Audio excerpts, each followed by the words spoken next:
So welcome to my little corner of YouTube. In this series of videos I'm going to be building the RC Open Tractor by Makit Pro. We're going to go through each stage. What I've done is I've broken it all down into nice sizable chunks. Obviously if you have the means, you can build a whole lot in one go, but for some of us on a tight budget we need to just split it down a little bit.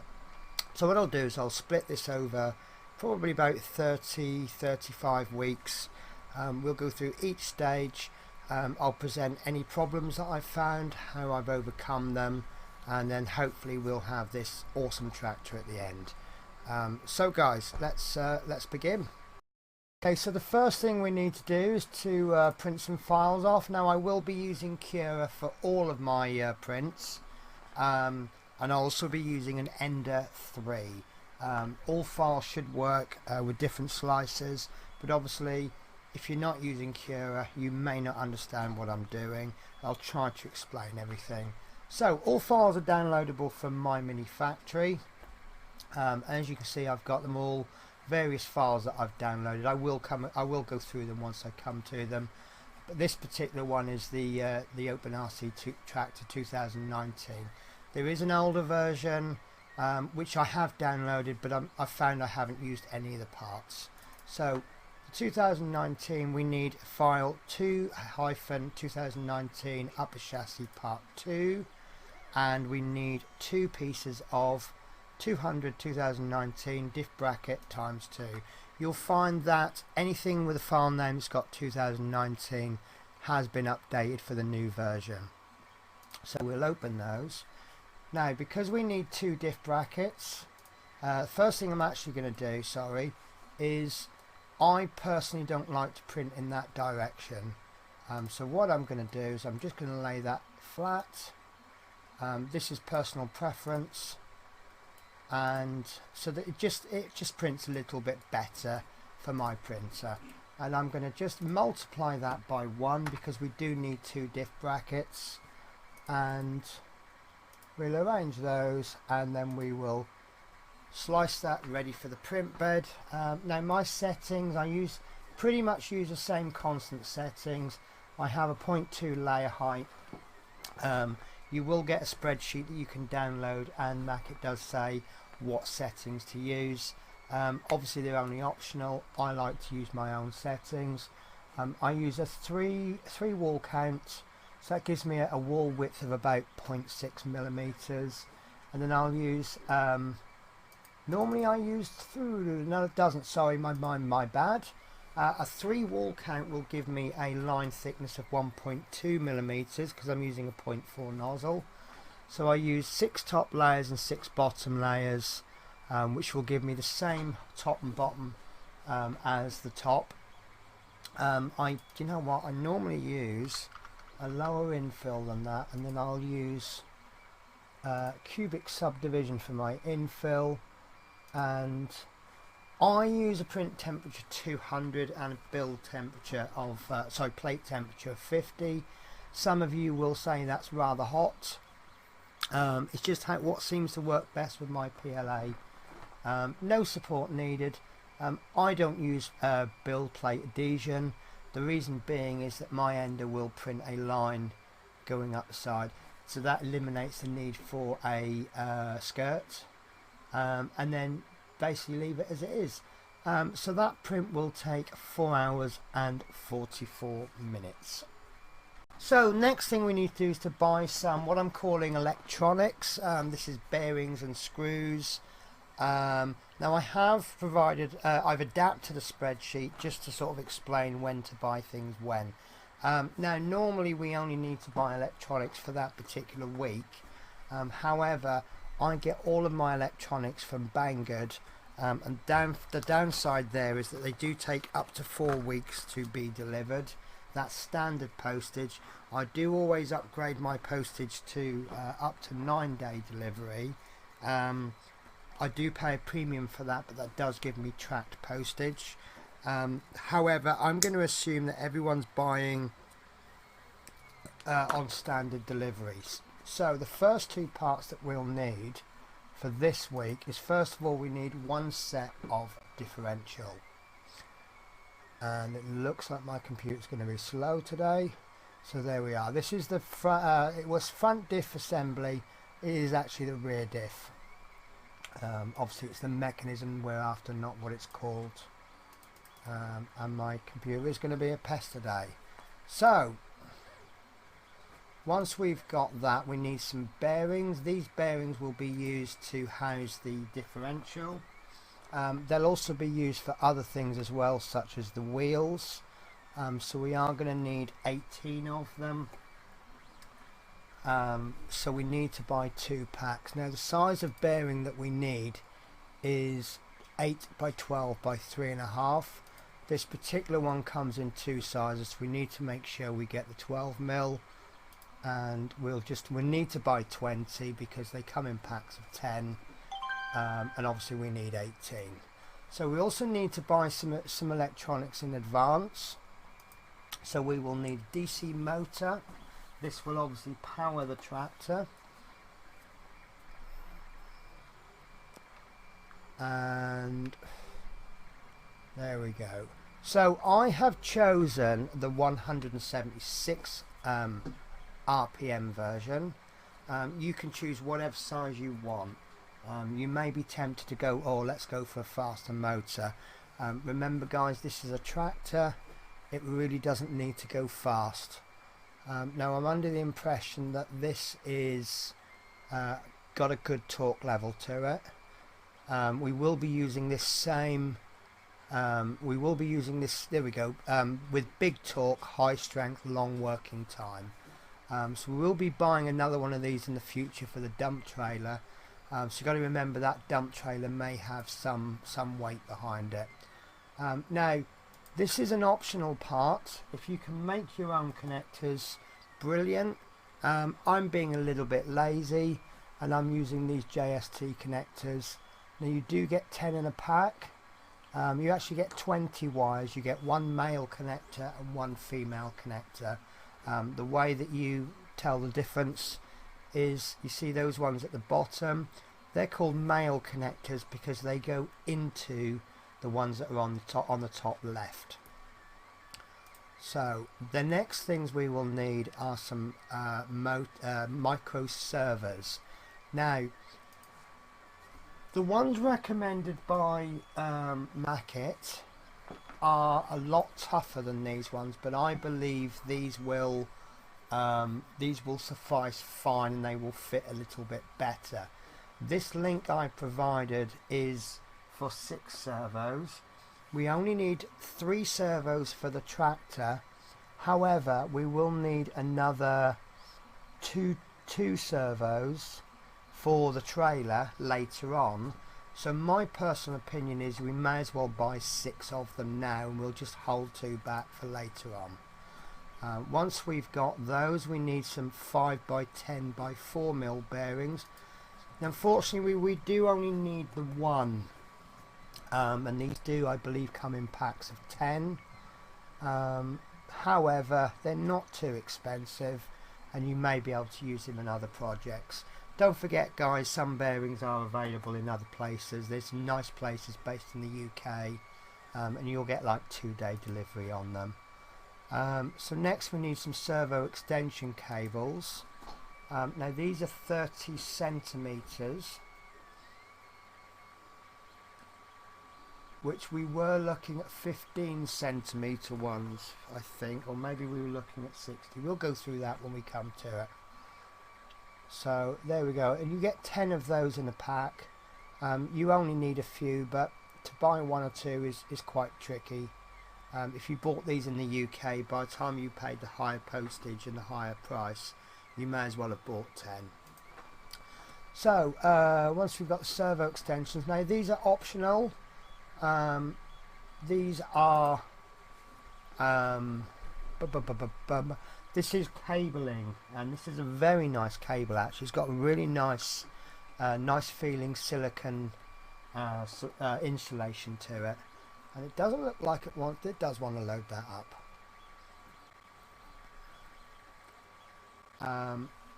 So obviously you can choose various sizes, but this is actually very nice. If you need extra cabling, then this is the one to get. Now we do need two. Again, it's personal preference. You see I've got some in red and some in black. I like to work in two different colours. Then that way I tend to work with live and you may call it different words, but live neutral, live signal, ground, whatever you want to call it, basically to complete the circuit. Now you will also need to buy some screws, some bolts and some nuts along the way. What I'm going to do for the purposes of these pre-recorded videos, I'm just going to say the screws that I use. However, you see here on my spreadsheet I have got a list, and I personally I'm not being paid for this, but I do like to spread when I've had good service. I use a chappy called K-Fast 1 I think it's called, and I buy all of my fixings from this chap.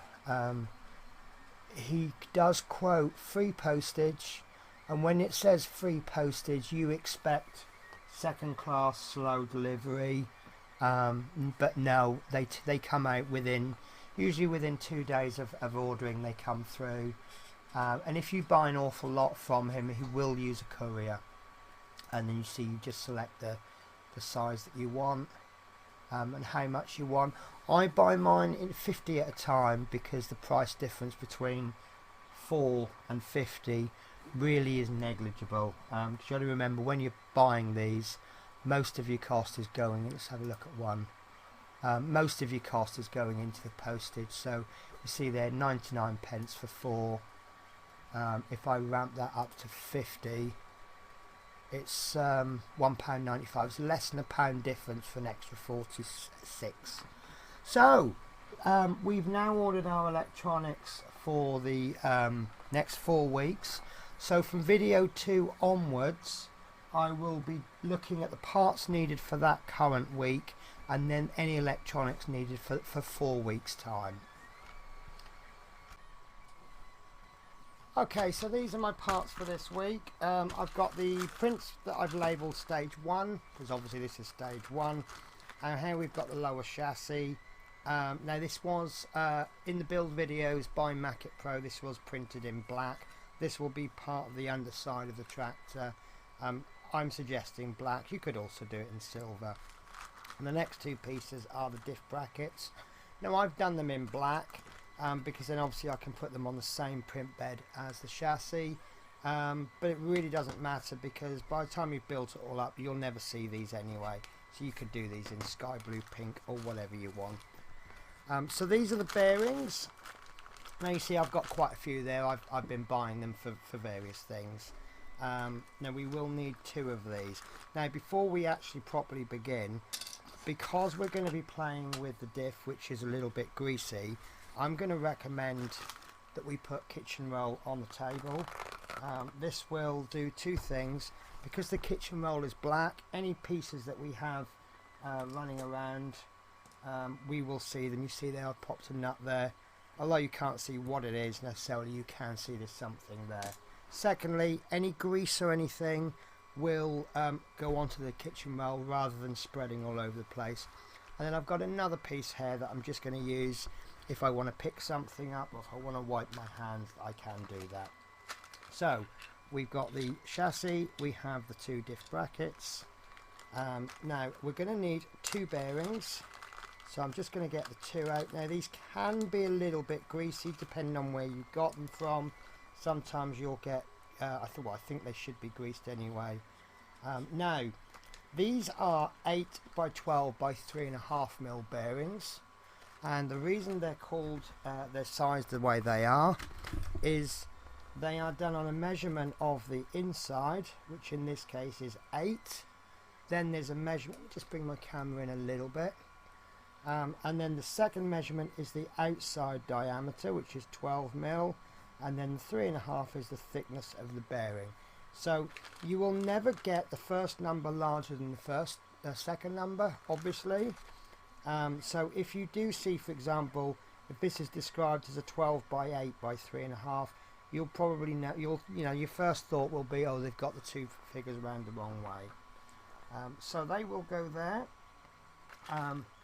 Then we have the diff, which comes in two pieces. We will need one piece this week and one piece next week. And this is where the grease comes in. Now, when you first get this diff, it's tightened up very tight, and I can feel this is a little bit slightly greasy. Excuse me. Now, the way this is going to work is that the motor will power this piece, and that will go into there, and then as you can see, that will turn that as so. However, what's going to happen is when the tractor goes round corners, when you draw two circles,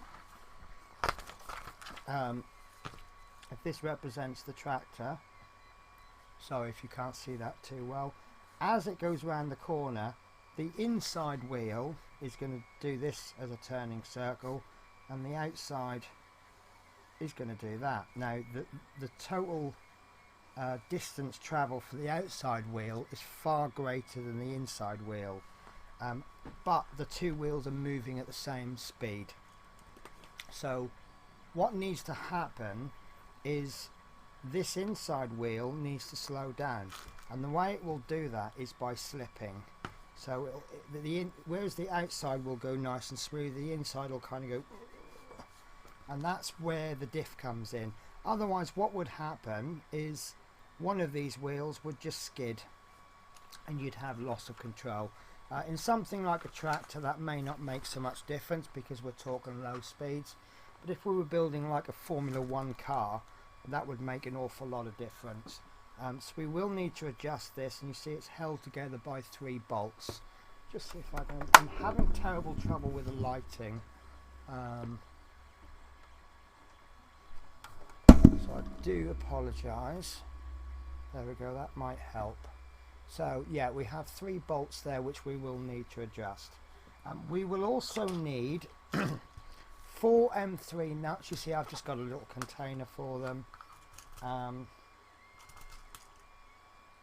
So 4 nuts, and we will need 4 M3 16mm button head bolts. Now, I personally have an electronic screwdriver. If you're going to use an electronic screwdriver, also use a manual screwdriver for the diff, because we want a lot of control. So these are Chinese products. I'm not knocking the quality of them, because if they weren't of a good enough quality I wouldn't buy them myself. However, they are they do try to reduce the costs, and one of the ways that they reduce the costs is by not checking the parts afterwards. So there will be inside this diff, there's 3 little bearings, and those bearings will be greased. So we need to open this up, we need to adjust it, just make sure I've got the right head. We need to just make sure that that grease is distributed properly. I don't know if I've got the right screwdriver head for this. Yeah, this is in very, very tight. So what we need to do is we need to open this up, which I'm just going to loosen some of the screws, and these screws actually go in, they're very long.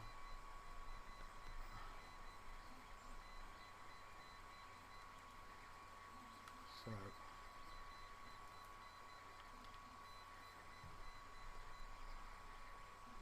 no, I can't open this up.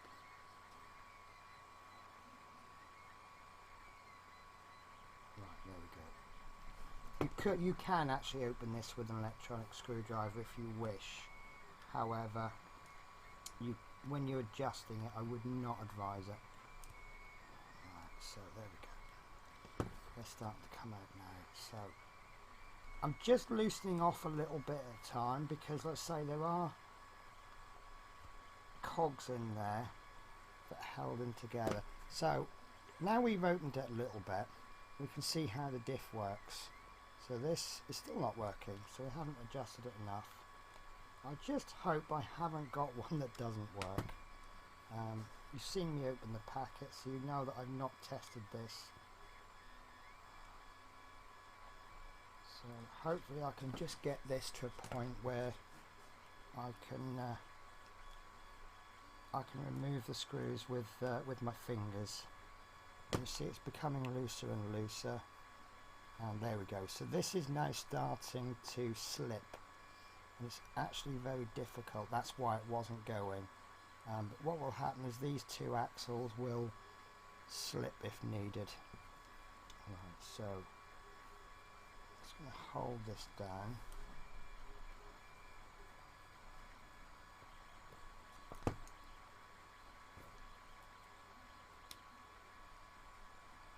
Yeah, these are very, very long.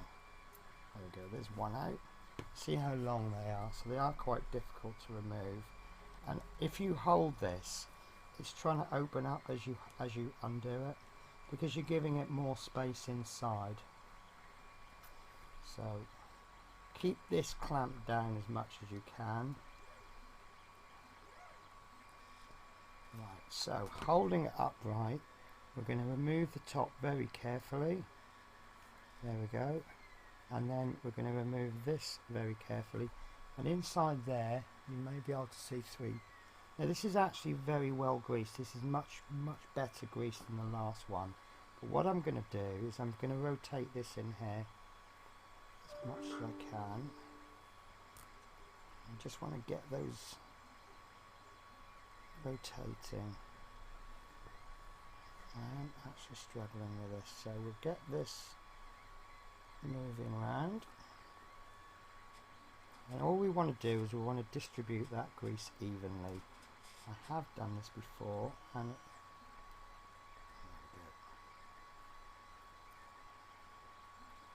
we're just going to give that a few spins.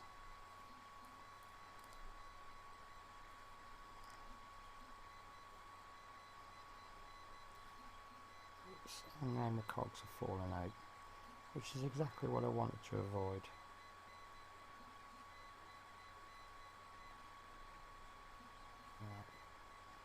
Okay, this is not what I wanted to do.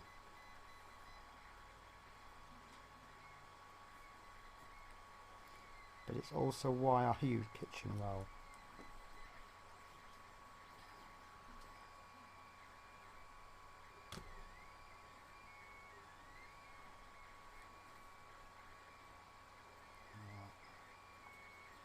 So this is not what happened on the last one. This is not what I planned for. However, I am actually quite happy it happened, because it shows you exactly what can happen. Each of these cogs has got a little, there we go, it's got a little washer on it. It's a brass washer, so you can spot it quite easily, and it's extremely difficult to fiddle with because of the amount of grease in there. But I'm really glad we checked it now. So that goes in there, and these will actually line up. There's some little channels on the side, so let's put that in down like that. And I've actually placed one of those cogs upside down. Can you believe that? So, or maybe it was placed up. No, this one isn't upside down.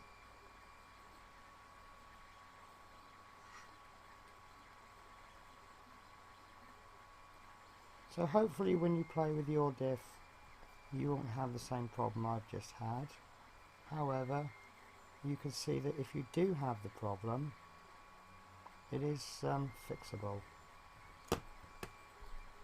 So I may have to stop the camera after this and have a good clean up. Do you know what? I've done this wrong again. Oh wow. Okay guys. Maybe, I don't think I've turned 3 of these round the wrong way. So I wonder if maybe my diff was incorrectly in the first place. So yeah, Okay. I'm going to watch the video back when I've done this because I'm interested to know. I don't think I've turned three of these cogs around. Yeah, I turned one around for definite to match the other two, and then they were all out. So, and suddenly that's rotating perfectly. So let me just clean my fingers up because I have managed, you can see. So you can see now why it's really important to get a piece of kitchen roll. I'm probably a messier worker than most people anyway, which doesn't help. But I didn't actually expect to make any mess at all. There we go, so that's not rotating. Okay. Right, I think I've spread that grease, so I'm going to pop that on there, and I'm going to pop this onto there. And there are 3 screw holes which you need to line up properly. So once we've got the first one in, that should line the other 2 up. There we go. And I am going to cheat because I'm just doing this up. I am going to use my electronic screwdriver. So I need to get 1 screw in, just at least until it bites, which that isn't. So we'll try again.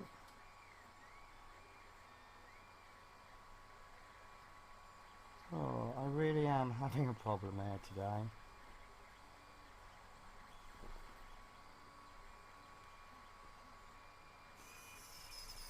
There we go. Right, so that's sitting properly.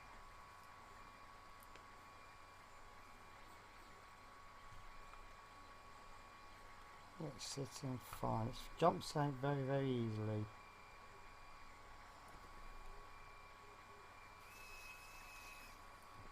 It's really not going on.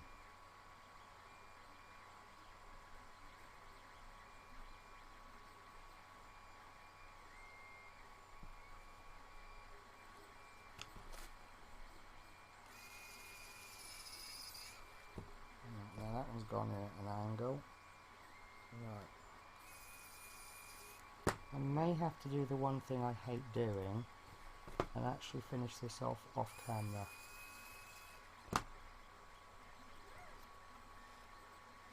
I will try to press on, and I will try to right, I think there's actually a cog in the way. There's a lower cog.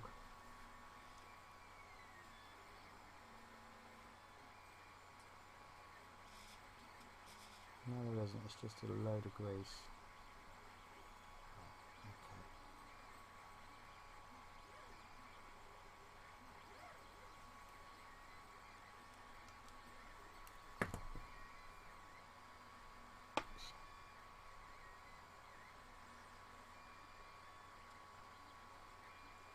I think I know what the problem is. I think it's actually all my fault.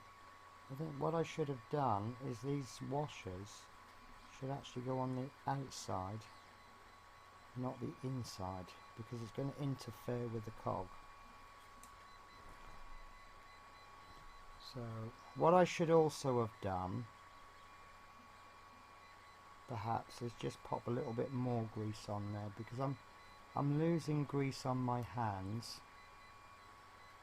which obviously means they're not going on the cogs. However, this one does seem to have more grease on it than the last one I purchased, so I think we'll get away with it. So as long as I've got one cog on, I can remove the other 2 so I can see how it fits. So washer on the outside, on the larger side, and then we thread the smaller side through.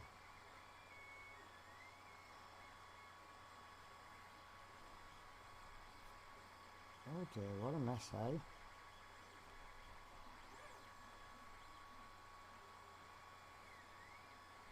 And this is where I discover I probably put these on the wrong way round again.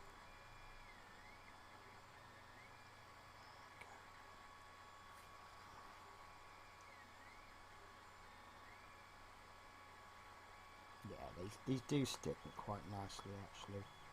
Right, wiping hands.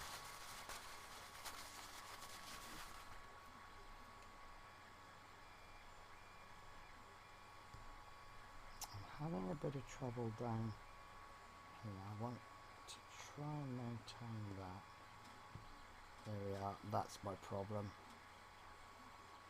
It's a washer on the bottom.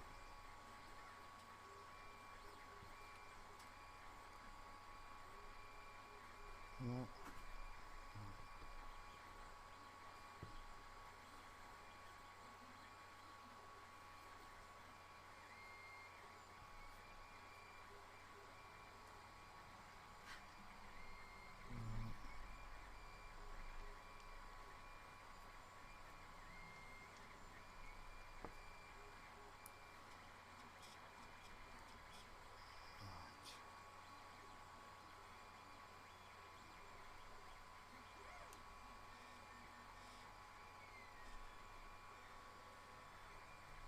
Doesn't help the little washer falling off.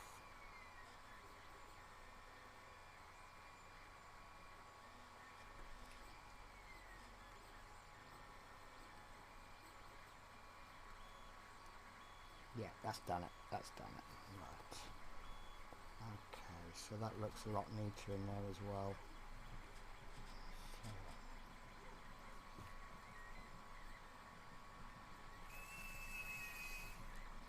I'm really struggling to get these screws in.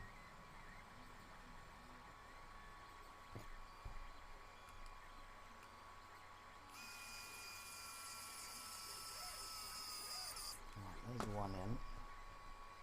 Probably shouldn't have put that screw all the way in.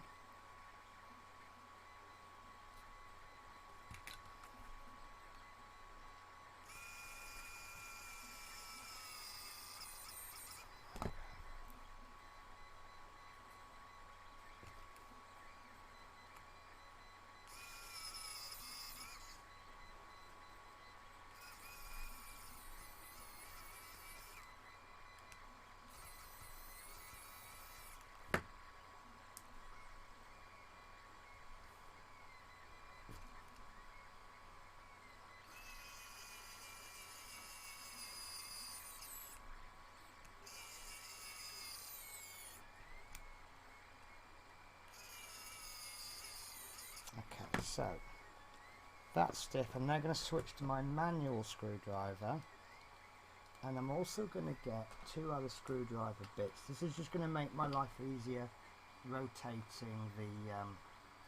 the diff, and then what I'll be able to do is pop one into this hole and then one into the other hole, and then I'll be able to rotate the diff. That does actually turn, but it's very, very stiff.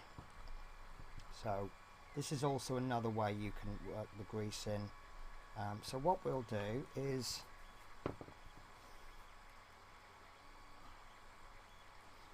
tighten them up, and the reason we're tightening them up is so that we know the screws are all in exactly the same place. You can undo and screw up these screws as much as you like, so long as they're even. And the only time we'll know when they're all exactly the same, absolutely guaranteed, we need a start point. So these should now be done up so much that I can't turn them, and no, I can't turn them. So what I'm going to do is, I did actually make a mark on my screwdriver, which I'm going to do again. So that mark,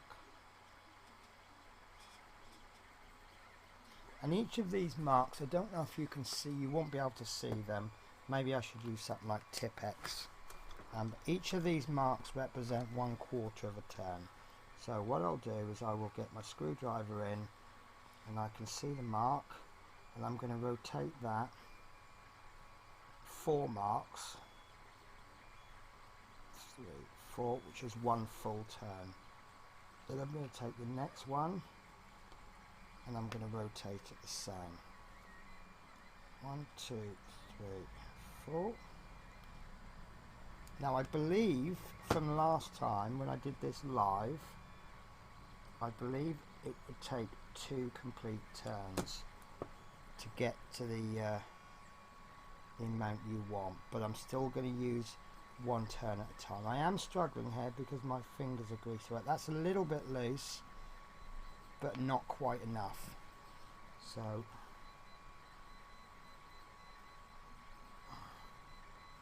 1, 2, 3, 4. 2,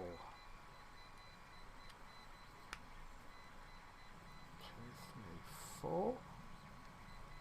And then we take the 3rd screw, if I can get this out. This is a really good fit, this screwdriver. I know we say it a lot, but if you don't have an Oreo, I would definitely recommend it. It costs about £10, and it comes with lots and lots of different heads. Most of the heads I won't use. Right, there we go. That's very loose. I'm really happy with that. In fact, actually, I think I might have over loosened it. So I'm just going to pop it back just a 1/4 turn.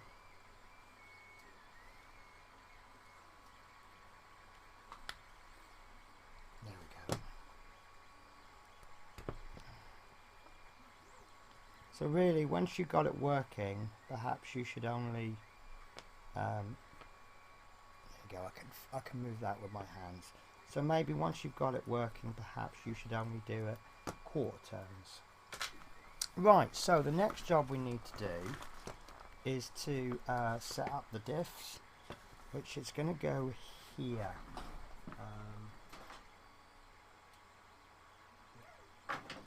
It's going to go there. So it'll actually sit like this. I really need more light. Sorry, bear with me a sec, guys. See if that helps much. That's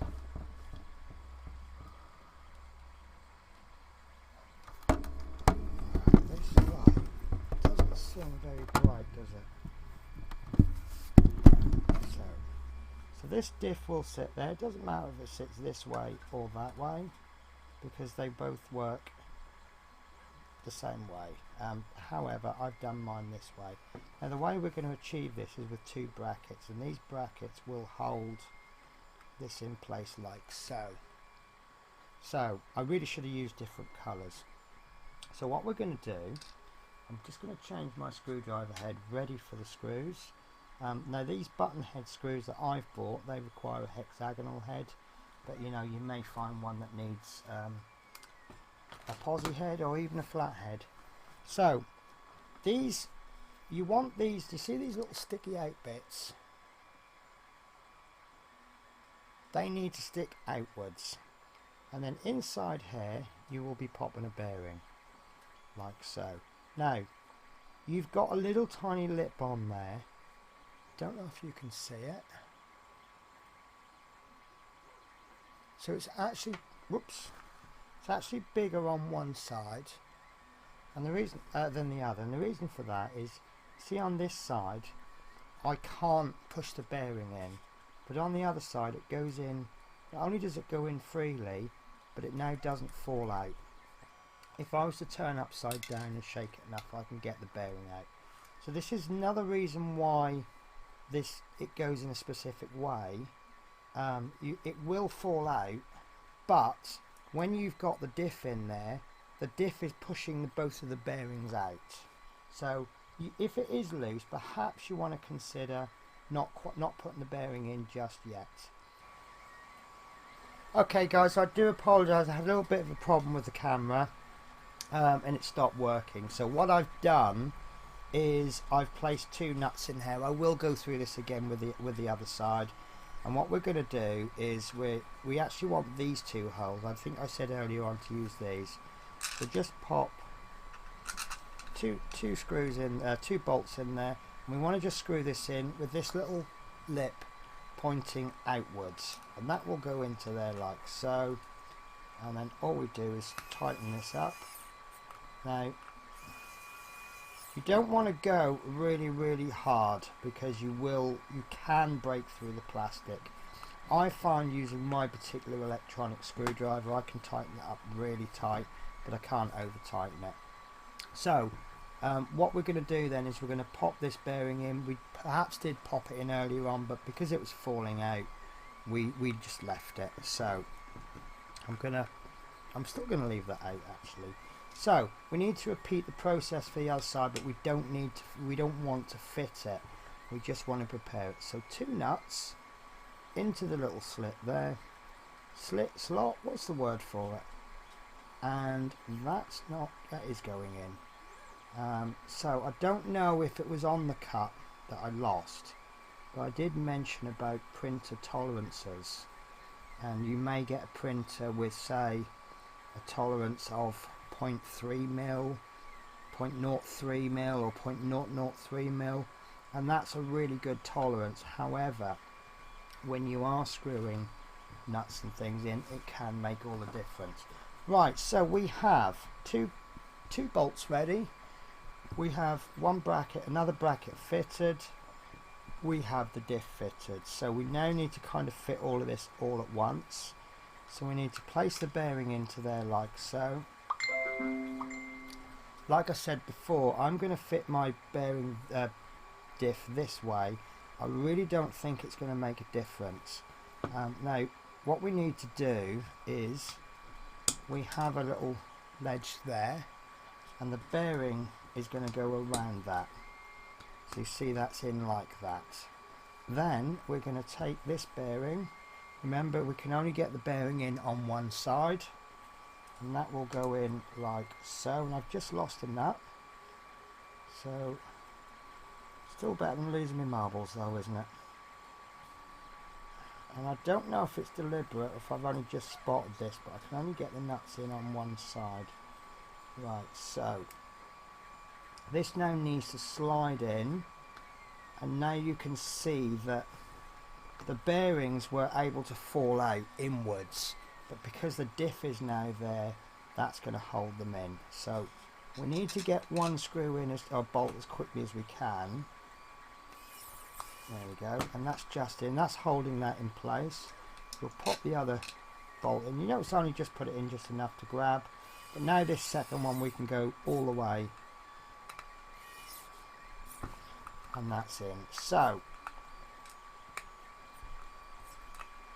there we go guys, there is the diff in place, and you can see the bearings are working really well.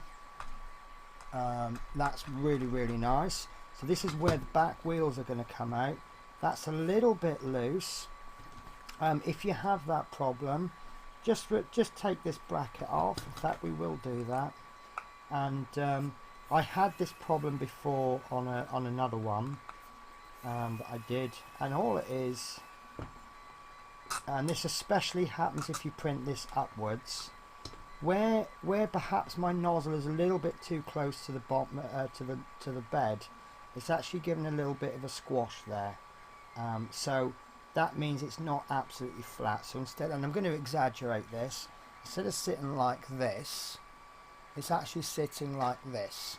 So what we need to do is just get a knife or a file, and we'll just need to just give that a bit of a file and just remove that little offending edge like so. Whoops, and the nuts fall out again. And we don't need to worry about the appearance of these, so don't worry if you've got scratches all over it from the file. But obviously, if these, my bearing's still in. No, my bearing's actually wrapped itself around the diff, which is in this case is good. So, whoops, completely missed the nut there. There we go. There's one in.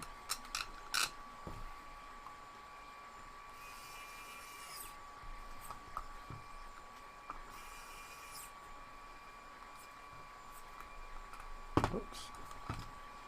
I'd say these screwdriver pieces, they do fit very well, so well that sometimes. So there we go. I don't know if you can see that. Let's do it this way. So this one is now sitting straighter. I'm sorry guys, my camera angles and lighting is absolutely awful. So You can just see this one is sitting fine. This one is actually jutting out a little bit, so you can see that it's just a little bit along the bottom, and this will be a little bit loose, but don't worry about too much. So just have a little play with the file there, but other than that, this works absolutely perfect. So obviously we won't know exactly how well it works until we put the axles in, but I'm really happy with that. You should have one spare piece left over, and just keep that safely with stage 1 until we do stage 2. Okay guys, so thank you for watching. I shall leave it there. Okay, so that's the end of this week's build. Quite a lengthy video, and I do apologise. That was mainly due to the problems I had with the diff, or the differential. I certainly hope you don't have the problems I had. However, we've now got something that we know what to look out for. I haven't reviewed the video back yet properly in full detail, so I still don't know if I did something wrong or if I just got a bad part. So we'll give them the benefit of the doubt for now. The big question I think you may hopefully, well not hopefully, but you may be asking, why am I releasing pre-recorded videos about a project that I'm already live streaming? There's two reasons for that. One is that I can only stream for 3 weeks out of 4 because of my work pattern, and there's a few of my friends and myself are getting messages, oh, why aren't you streaming this week, what's happening to the Routemaster stream, etc, etc. Now obviously I can't expect you to remember my work schedule in the same way that I do. So after this week I'm going to be releasing 6 videos. That will be stages 1 to 6, and I'll release them on Monday, Tuesday, Wednesday, Thursday, Friday and Saturday. But once I've done this catch up, I will release 3 videos in a course of 1 week every month. That'll be Monday, Wednesday and Friday, and that will hopefully then act as an indicator on a Monday that that's my late week and I won't be streaming on the Wednesday. So you will then know on a Wednesday, have a look at Fleetwood's channel, Fleetwood Thje.